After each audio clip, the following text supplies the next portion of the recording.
আসসালামু আলাইকুম রহমতুল্লাহি ওয়া বারাকাতুহু। আমি গতকালকে এই রাস্তার একটি ভিডিও আপনাদের মাঝে প্রদর্শন করেছিলাম। আমি মনে করেছিলাম যে বাংলা ইট ব্যবহার করা হবে, কিন্তু না, এখন দেখছি আসলে বাংলা ইট না।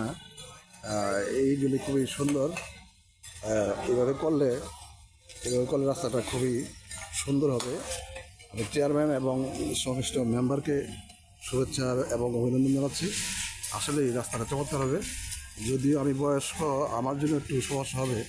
এই রাস্তা থেকে ওই ঢালাই রাস্তা নামতে গিয়ে রিক্সা একটু ঝাঁকুনি খাবে। আমার মতো যারা বয়স্ক আছে তাদের জন্য প্রবলেম হবে আর কি। তো এখন যেহেতু করা হচ্ছে, এই জায়গায় সবসময় পানি লেগে থাকতো, এখন আর পানি লেগে থাকবে না। সবার জন্য চলাচলের জন্য সুবিধা হবে। আমি হেঁটে হেঁটে দেখাচ্ছি, এই ভিডিওটা একটু কাঁপছে, দেখুন আপনারা। এই যে ইট ব্যবহার করা হচ্ছে, এগুলিকে বাংলা ইট বলা হয় না, এগুলি খুবই উন্নত মানের ঢালাইয়ের মতোই হয় আর কি। কাজ চলছে কাজ। যে দেখুন, এই পাশটা ওইটার সাথে মিশবে, তারপরে আবার এই দিকে যাবে। রাস্তাটা খুবই সুন্দর হবে। এদিকে বাকি আছে এখনও, দেখাচ্ছি সবটা।